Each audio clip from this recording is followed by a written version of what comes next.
ready to make pumpkin seed cheese. Yes, you heard that right.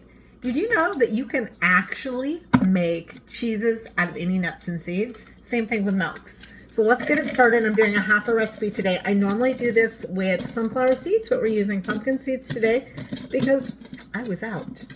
All right, we've just got a cup of pumpkin seeds in here, spices in here, garlic powder, nutritional yeast.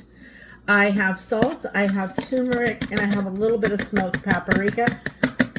To this, I'm going to add a little bit of coconut oil, and we're going to give it a whirl. So when you weren't looking, I added the miso paste and the lemon juice because I did forget to do that at the time. We blended it.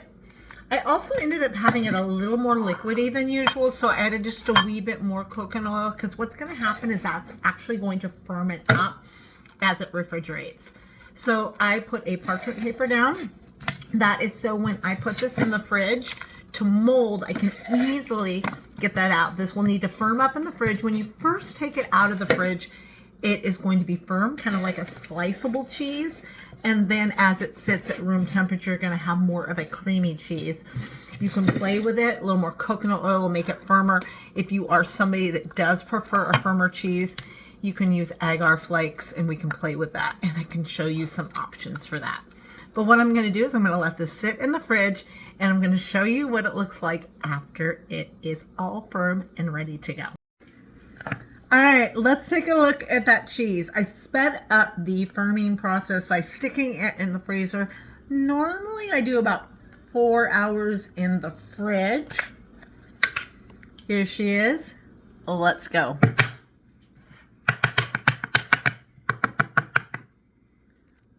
Oh my goodness, I think I over. There it is. All right.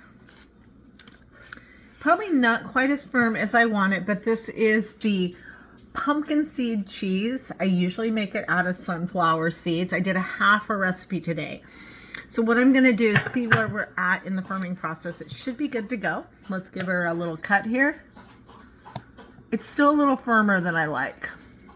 But as you can see, I am getting some slices off of this. I do need to refrigerate this a little bit more. You can see though, once it does actually settle, excuse me. Oh my God, the taste is so good. It will be firm, but I did want to show you that you can slice it. Crackers, you know, when it's creamy, it makes a perfect dip. Super easy recipe. Pumpkin seeds, sunflower seeds are the two that I have used it for. So far, you can play with the spices. This is so good. And if you're missing cheese and are looking for a really simple cheese that you can whip up on the fly, take a look at the recipe and give it a try. All right.